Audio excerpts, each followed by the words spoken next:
बिस्मिल्लाहिर्रहमानिर्रहीम नहमदुहु व नुसल्ली अला रसूलिहिल करीम अम्मा बाद फ़अऊज़ु बिल्लाहि मिनश शैतानिर रजीम बिस्मिल्लाहिर्रहमानिर्रहीम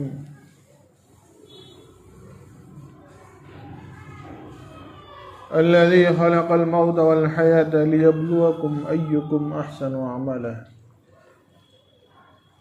व क़ाल अल्लाहु तबारक व तआला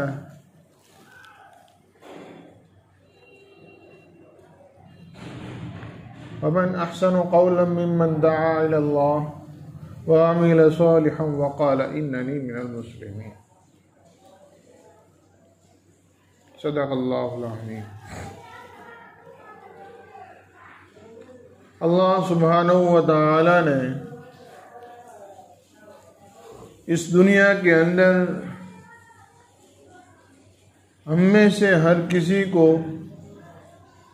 मरने के बाद की जिंदगी की इस्लाह और उसकी कामयाबी के लिए भेजा है और हर चीज मुतय्यना तौर पर मुतय्यना तरीके पर अल्लाह रब्बुल इज़्ज़त के हुक्म से हो रही है और होती रहेगी, जिसको टाइम टेबल कहा जाता है। आज हमारे अलावा दूसरी कौमों ने इस चीज को बहुत फिक्र से और पाबंदी से लिया। इनके यहाँ हर चीज का एक वक्त मुतय्यन होता है और एक लिमिट होती है, लेकिन अफसोस की बात यह है कि हमारे अल्लाह के नज़दीक और हमारे इस मजहब इस दीन के अंदर टाइम टेबल और डिसिप्लिन का जो एहतमाम है वो किसी दूसरी कौम में नहीं है, लेकिन इसके बावजूद भी हम इन चीज़ों को भुला बैठे हैं। कोई ठिकाना ही नहीं। अल्लाह रब्बुल इज़्ज़त ने हर चीज़ का वक्त मुतय्यन फरमाया है। कब पैदा होना है, कब मरना है, कब किसको क्या तकलीफ पहुंचनी है और किस वक्त किसको क्या नफा पहुंचना है, किसको कितनी रोजी मिलनी है, कौन कितना जलील होगा और किसको कितनी इज्जत मिलेगी, ये सारा सब कुछ अल्लाह रब्बुल इज़्ज़त ने इस दुनिया को बनाने से 50,000 साल पहले अल्लाह ने लिख लिया है। सारा सब कुछ लिख चुका है और वक्त मुतय्यना पर हम में से हर आदमी कहता है कि मौत जब आनी है तब आएगी। एक जरा बराबर भी, एक पल झपकने के बराबर भी कोई किसी का वक्त आगे पीछे नहीं होता। इसीलिए प्यारे आका सल्लल्लाहु अलैहि वसल्लम यूँ फरमाते हैं कि जब किसी घर में किसी का इंतकाल हो जाता है, कोई मर जाता है, किसी की वफात हो जाती है, उसके घर वाले रोते हैं, अफसोस करते हैं।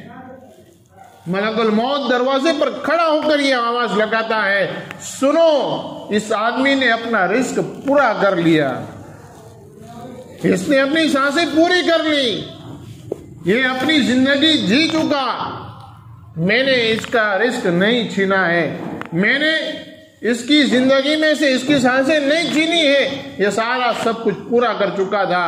अब सुनो, मैं इस घर में दोबारा आऊंगा, सेबारा आऊंगा, बार बार आऊंगा, यहां तक कि इस घर के अंदर एक भी जानदार बाकी रहेगा, मैं इस घर में आता रहूंगा।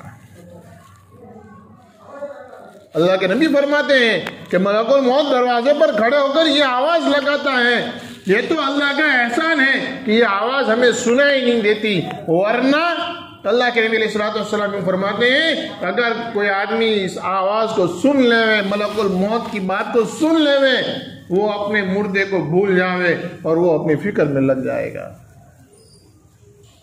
हाँ, मुर्दे को भूल जाएगा कि ये मर गया, ये हमारा रिश्तेदार है, इसको दफन करना है, इसको कफन पहनाना है, इसकी नमाज पढ़नी है, सारा सब भूल जाएंगे, अपनी फिक्र में लग जाएंगे कि मेरा क्या होगा, ये मलकुल मौत अभी गया, कब पता नहीं कब वापस आ जाएगा, हम क्या जवाब देंगे, हम क्या हिसाब देंगे, अपनी फिक्र में पड़ जावे।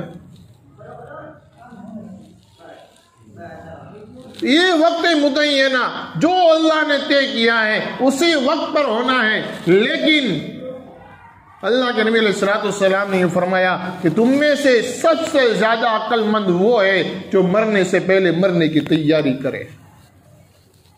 अल्लाह के नबी कह रहे हैं अक्लमंद वो है, होशियार वो है, दानिशमंद वो है, बुद्धि वाला वो है, दिमाग वाला वो है जो मरने से पहले मरने की तैयारी करे। हमें अपने गिरेबान में झांकने की जरूरत है। क्या हम अपने नबी के इस कौल के मुताबिक हम अक्लमंद हैं, हम बुद्धि वाले हैं, हम होशियार हैं? अल्लाह के नबी सल्लल्लाहु ने एक माप बताया है, ये लिमिट है, इसके अंदर अगर हम आते हैं तो हम अक्लमंद हैं, हम नबी के नजदीक अक्लमंद हैं। और अगर ये नहीं है तो चाहे पूरी दुनिया हमें अक्लमंद कह दे, लेकिन अल्लाह के नबी के नजदीक हम तो बेवकूफ है। अल्लाह के नबी के नजदीक तो हम बेवकूफ है, क्योंकि हमने वो काम नहीं किया जो अल्लाह के नबी ने कहा था।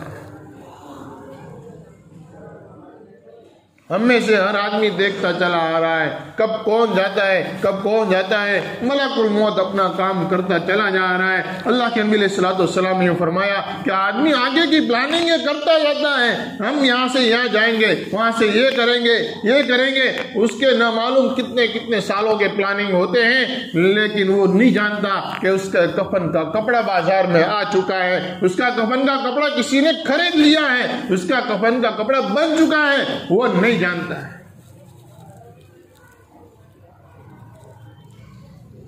हम सब बेहतर जानते हैं कि हमारे दरमियान में आज ये 1 जनवरी हो गई, गुज़िश्ता 1 जनवरी को वो लोग हमारे साथ थे, आज वो हमारे दरमियान में नहीं रहे, उनको मिट्टी ने दबोच लिया, उनको कब्र ने खा लिया, उनको मलकुल मौत ले गया, उनको मुनकर नकीर ने उनको जकड़ लिया। मेरे भाइयों दोस्तों बुजुर्गों, न मालूम आइंदा 1 तारीख को हम देख सकेंगे। अल्लाह के नबी अलैहिस्सलाम ने यहाँ तक फरमाया, मैंने गुज़िश्ता जुमा को भी आपको बताया था, अल्लाह के नबी ने यहां तक बताया कि एक तरफ सलाम फेरूं, मुझे अपनी जात पर इतना यकीन नहीं है कि मैं इतना जिंदा रहूं कि दूसरी तरफ मेरा चेहरा घूमेगा। अल्लाह के नबी कह रहे हैं कि एक तरफ मैंने सलाम फेरी है, मुझे अपनी जात पर इतना भरोसा नहीं, इतना यकीन नहीं है कि दूसरी तरफ मैं सलाम फेर सकूंगा। पानी का घोट मैंने पिया है, मुझे अपनी जात पर इतना भरोसा नहीं है कि मेरा ये पानी का घोट मेरे गले से नीचे उतरेगा। मैं वो चीज बताने की कोशिश कर रहा हूं जो तमाम नबियों ने बताई है, जो हुजूर अक़दस सल्लल्लाहु अलैहि वसल्लम ने बताई है, जो कुरान ने बताई है, जो अल्लाह ने बताई है। वो ये है कि मरने के बाद की जिंदगी जो है वो बहुत खतरनाक है, वहां हिसाब किताब होने वाला है। अल्लाह के नबी सल्लल्लाहु दुआ कर रहे हैं, ये अल्लाह मेरा आसान हिसाब फरमा, अल्लाहुम्मा हासिबनी हिसाबन यसीरा, ए अल्लाह मेरा आसान हिसाब फरमा। हजरत आयशा सिद्दीक़ा रज़ियल्लाहु ताला अन्हा सुनती है, दुआ करने वाले अल्लाह के नबी हैं, दुनिया में सबसे ज्यादा अल्लाह से डरने वाले और सबसे ज्यादा अल्लाह को पहचानने वाले और सबसे ज्यादा इबादत मामलात मुआशरत के अंदर सबसे पहले नंबर पर आने वाले ये दुआ कर रहे हैं, ए अल्लाह मेरा हिसाब आसान फरमा। आयशा सिद्दीक़ा रज़ियल्लाहु ताला अन्हा सुनती है, अल्लाह के नबी से पूछती है, ए अल्लाह के नबी अलैहिस्सलाम हिसाब यसीर की दुआ की है, क्या मतलब है इसका? अल्लाह के नबी अलैहिस्सलाम ने फरमाया कि आयशा कल क़यामत के दिन हर किसी से हिसाब लिया जाएगा। अगर किसी को किसी नेक काम के बारे में यह सवाल कर दिया जाए कि तूने ये काम क्यों किया था और कैसे किया था, वो आदमी इस सवाल का जवाब नहीं दे सकेगा, चाहे मर्द हो या औरत हो, कोई भी हो। अल्लाह के नबी सल्लल्लाहु अलैहि वसल्लम ने फरमाया कि वो इसका जवाब नहीं दे सकता है। मैंने हिसाब यसीर की दुआ की है। हिसाब यसीर वो है कि कल क़यामत के दिन अल्लाह के सामने किसी बंदे को लाया जाए और फिर उसका रजिस्टर पेश किया जाए। अल्लाह रब्बुल इज्जत उसके रजिस्टर को देखे और यूं ही छोड़ देवे, भाई इसको छोड़ दो, जाने दो, इसका हिसाब नहीं करना, इसको यूं ही आगे बढ़ा दो। मेरे भाइयों दोस्तों बुजुर्गों, अल्लाह के नबी सल्लल्लाहु अलैहि वसल्लम ने फरमाया ये हिसाब यसीर है, ये हिसाब यसीर है, इसको हिसाब यसीर कहा जाता है। पूरे दिन हम जो काम करते हैं, अल्लाह के नबी सल्लल्लाहु अलैहि वसल्लम की एक सुन्नत है, अल्लाह के नबी सल्लल्लाहु अलैहि वसल्लम रात को सोने से पहले बिस्तर पर बैठकर अपना पूरा मुहासबा करते थे, अपना हिसाब करते थे। जिस तरीके से एक व्यापारी अपनी दुकान को बंद करने से पहले अपना पूरा हिसाब करता है, आज पूरे दिन में मैंने कितना सामान बेचा, कितनी आमदनी हुई, इसमें से नफा कितना हुआ, नुकसान कितना हुआ, कौन सी चीज मेरी गलत चली गई, वो आदमी पूरा हिसाब करता है। और फिर रात को वो फोन करके बताता है कि भाई देखो तुम्हारे हिसाब में मेरी एक गलती रह गई है, जरा ये गलती सुधार देना, आपको मुझे 2000 रुपये और देने हैं। किसी को फोन करेगा भाई आपके पास मेरे कम पैसा है, आपको ले जाना, कल सुबह आके पैसे ले जाना। ये रात को ये सारी चीजें होती है। अल्लाह के नबी सल्लल्लाहु अलैहि वसल्लम का ये मामूल रहा। हुजूर अक़दस सल्लल्लाहु अलैहि वसल्लम जब तक अपने जात का मुहासबा नहीं करते थे, रात को नहीं सोया करते थे। मेरे भाइयों दोस्तों बुजुर्गों, मैं आपसे दरख्वास्त करता हूँ, रात को सोने से पहले अल्लाह के नबी की ये बहुत बड़ी सुन्नत है, अल्लाह के नबी सल्लल्लाहु अलैहि वसल्लम की सुन्नत है, रात को सोने से पहले अपने आप का, अपनी जात का हिसाब करो। आज मैं सुबह में उठा, उसके बाद मैंने कौन कौन से काम ऐसे किए हैं जिससे मेरा अल्लाह खुश हो, और ऐसे कौन से काम हुए जिससे मेरा अल्लाह और मेरे नबी नाराज होते हो। मेरे भाइयों दोस्तों बुजुर्गों, हम इन दोनों चीजों का हिसाब करें। अगर अल्लाह को खुश करने वाले काम हुए हैं, अल्लाह का शुक्र अदा करें। ए अल्लाह तेरा एहसान है आज मैंने फजर की नमाज पढ़ी, तेरा एहसान है आज मैंने जुमा की नमाज पढ़ी, ए अल्लाह तेरा एहसान है मैंने सुबह में कुरान पाक की तिलावत की, अल्लाह का शुक्र अदा करे। और अगर कोई ऐसा काम हुआ जिससे अल्लाह नाराज होते हो, जिससे शरीयत टूटती हो, जिससे अल्लाह के नबी अलैहिस्सलातु वस्सलाम नाराज होते हो, मेरे भाइयों दोस्तों बुजुर्गों, अल्लाह से माफी मांगो, अल्लाह माफ करने वाला है। अल्लाह के नबी अलैहिस्सलातु वस्सलाम ने यूं फरमाया कि इस्तग़फ़ार जो है वो तमाम मुसीबतों से बचाने वाली चीज है। इस्तग़फ़ार तमाम मुसीबतों से बचाने वाली चीज है, बीमारी से, तंगदस्ती से, भूख से और तमाम तर परेशानियों से इस्तग़फ़ार आपको बचाएगा।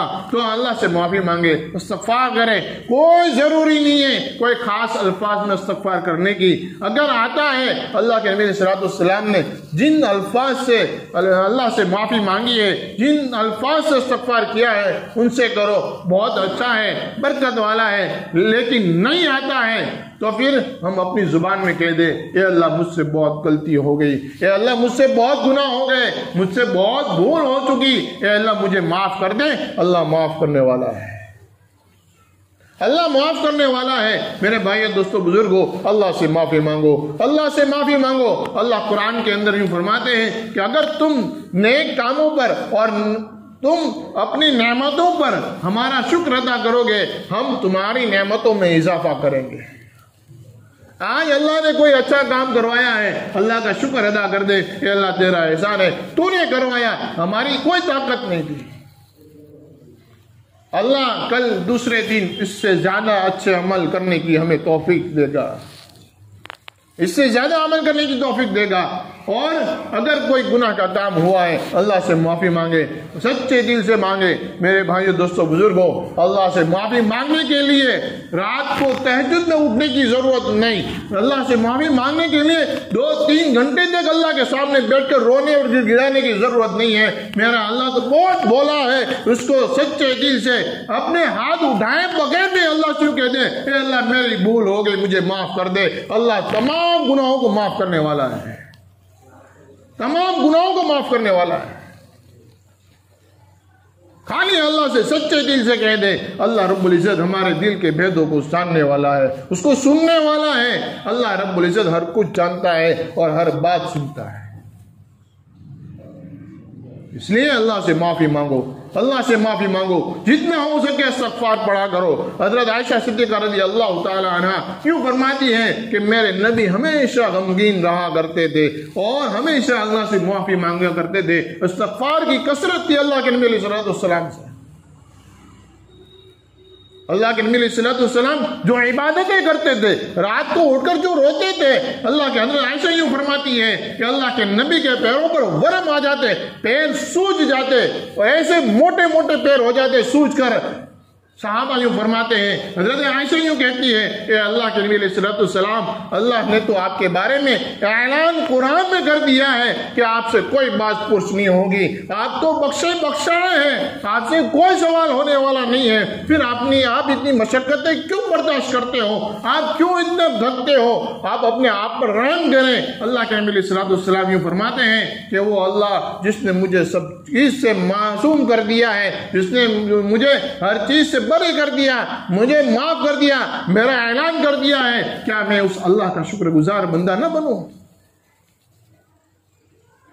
अल्लाह माफ करे, अल्लाह माफ करे। लेकिन आज हम अल्लाह की इतनी सारी नेमतों को इस्तेमाल करते हैं, लेकिन कभी शुक्र के दो अल्फाज हमारी जुबान से नहीं निकलते। शुक्र के दो अल्फाज हमारी जुबान से नहीं निकलते। हम अल्लाह की हमेशा अल्लाह की शिकायतें करते फिरते हैं और ऐसे लोगों से करते हैं जो अल्लाह का कुछ नहीं बिगाड़ सकते, अल्लाह का कुछ नहीं बिगाड़ सकते। उसके सामने जाकर अल्लाह की शिकायत करते हैं, मेरे ये हालात है, मेरा ये है, मेरा ये है। नहीं भाई नहीं, अल्लाह से कहो, अल्लाह के सामने कहो, अल्लाह से कहो मेरी ये चीज है, ए अल्लाह मेरा काम बना दे। हर काम बनाने वाला अल्लाह है, हर काम बिगाड़ने वाला अल्लाह है। अल्लाह से कह दो, डायरेक्ट अल्लाह से कहो। किसी के वास्ते की क्या जरूरत है, किसी को कहने की क्या जरूरत है? अल्लाह ने हमें अपना बंदा बनाया है, नमाज दी है। हुजूर अकबर सल्लल्लाहु अलैहि वसल्लम जब मेराज से नमाज लेकर आए थे, सहाबा झूम उठे थे और यूं कहा कि हमें अल्लाह से डायरेक्ट मांगने का अल्लाह ने हमें वास्ता दिया है, वसीला दिया है। हम 2 रकात नमाज पढ़कर अल्लाह से डायरेक्ट मांग लेंगे, अल्लाह से डायरेक्ट मांग लेंगे। किसी की क्या जरूरत है इधर उधर झांकने का? हम अपने आप को आदी न बनाएं मेरे भाइयों दोस्तों बुजुर्गों। ठीक है, कोई आलिम है, कोई अच्छा नेक आदमी है, दुआ की दरखास्त करने से मना नहीं करता, लेकिन हम उस पर निर्भर न रहें कि भाई ये तो मौलाना हमारे लिए दुआ करेंगे, ये बहुत नेक आदमी है, उसको कह दिया वो दुआ करेंगे, हमें दुआ करने की कोई जरूरत नहीं। हम अपनी जात के लिए खुद दुआ करें, अपने आप को आदी बनाए इसके। कम से कम 5 वक्त की नमाज फर्ज है, हर नमाज के बाद कम से कम 5 मिनट दुआ कर लें, कुछ बिगड़ नहीं जाएगा। दुकान पर जाकर वहीं आराम से बैठे रहते हैं, उससे अच्छा अल्लाह के घर में अल्लाह के सामने 5 मिनट बैठ जाओ, 5 नमाज के बाद 5 मिनट की दुआ कर लो। मेरे भाइयों दोस्तों बुजुर्गों, रोजाना की 25 मिनट की दुआ हो गई, 25 मिनट की दुआ हो गई। अल्लाह के नबी सल्लल्लाहु अलैहि वसल्लम ने फरमाया कि कोई बंदा एक फर्ज नमाज पढ़ता है, अल्लाह रब्बुल इज्जत उसकी एक दुआ रिजर्व कर लेते हैं, उसकी एक दुआ बुक कर लेते हैं। इसकी एक दुआ कबूल करनी है, फजर की नमाज पढ़ी, इसकी एक दुआ बुक करनी, अब इसकी ये दुआ कबूल करनी है। जोहर की नमाज पढ़ी, एक दुआ बुक हो गई, एक कबूल होगी। हम रोजाना 5 टाइम की नमाज है, 5 नमाज पढ़ी, 10 दिन में 50 नमाज हुई, 1 महीने में 150 नमाज हुई। मेरे भाइयों दोस्तों बुजुर्गों, हर नमाज के एवज में अल्लाह एक एक हमारी दुआ कबूल करता है। हम 150 नमाज के एवज में 150 दुआएं कबूल हुई, 150 दुआएं कबूल हुई। हमारे कितने काम हो सकते हैं, कितनी जरूरतें हो सकती है, कितनी हाजतें हो सकती है, कितनी परेशानियां और कितनी मुसीबतें हो सकती है। 100, 200, 250, 300 नमाज है, बस फिर क्या, फिर तो सारा सब कुछ हमारा अपना है। इसलिए अपने आप को दुआ का आदी बनाए, इस्तिग़फ़ार की पाबंदी करे, अल्लाह से माफी मांगे। मेरे भाइयों दोस्तों बुजुर्गों, अल्लाह से माफी मांगे बगैर कोई चाराकार नहीं। अगर तौबा किए बगैर मर गए, अल्लाह को हम जवाब नहीं दे सकते, हम अल्लाह को जवाब नहीं दे सकते। अल्लाह के नबी का साफ लफ्जों में फरमान है, किसी नेक काम के लिए भी अगर किसी से सवाल कर लिया गया कि तूने ये काम क्यों किया था, किस वजह से किया था, मेरे भाइयों दोस्तों बुजुर्गों, हम अल्लाह के इस सवाल का जवाब नहीं दे सकते, तो फिर अल्लाह की नाफरमानियों के सवाल के जवाब कैसे दे सकते हैं? इसलिए अपने आप को इस्तिग़फ़ार के पाबंद बनाओ और दुआ का अहतमाम करें। नमाज के बाद, हर नमाज के बाद या नमाज से पहले कम से कम 5 मिनट की दुआ कर ले, कम से कम 5 मिनट की दुआ कर ले। मेरे भाई दोस्तों बुजुर्गों, हमारे इतनी जल्दी करने से या जल्दबाजी करने से हमारा कुछ अच्छा नहीं हो जाने वाला। जो लोग रोजाना 1.5 2 घंटा दुआ करते हैं उनका कुछ उजड़ा नहीं है, और जो जल्दबाजी में दुआ नहीं मांगते और फौरन चले जाते काम धंधे पर, मेरे भाई दोस्तों बुजुर्गों, उन्होंने कोई बंगले नहीं बना लिए, कोई बंगले नहीं बन गए किसी के 5 मिनट में। अल्लाह के सामने मांगे, अल्लाह रब्बुल इज्जत हर कुछ देने वाला है। इसलिए इन चीजों के पाबंद बने, अल्लाह के सामने गिड़गिड़ाएं, माफी मांगे। हम में से कोई नहीं जानता कि यहाँ पर जितने बैठे हैं, क्या मालूम आइंदा हमारे हम में से किसी की मुलाकात हो या ना हो। हर आदमी अपना वक्त मुतय्यन लेकर आया है, अल्लाह ने किसी को वक्त नहीं बताया, अल्लाह ने किसी को वक्त नहीं बताया। मलकुल मौत हमारे इर्द घूम रहा है, पता नहीं कब किसको लेकर चला जावे। इसलिए अल्लाह आपसे दरखास्त है कि हम खूब तौबा करें, इस्तिग़फ़ार करें, मुआफ़ी मांगे, अल्लाह से दुआ का अहतमाम करें, और अपने दोस्त अहबाब को भी इन चीज़ों को आदत बनाएं, उनको बताएं कि रोज़ाना कम से कम सुबह में 1 तस्बीह, शाम में 1 तस्बीह पढ़ लें। हमारे बुजुर्गों ने इन चीज़ों को हमें आदत बनाने के लिए बताया है कि कम से कम 1 तस्बीह सुबह में पढ़ ले, 1 तस्बीह शाम में पढ़ ले। आदमी 3 मरतबा या 1 मरतबा इस्तिग़फ़ार नदामत के साथ पढ़ता है, अल्लाह रब्बुल इज्जत उसके सारे गुनाहों को माफ़ कर देता है। इसलिए हम इन चीज़ों को अपनी आदत में ले आए। अल्लाह रब्बुल इज्जत से दुआ है, अल्लाह हम तमाम को अमल करने की तौफीक अता फरमाए।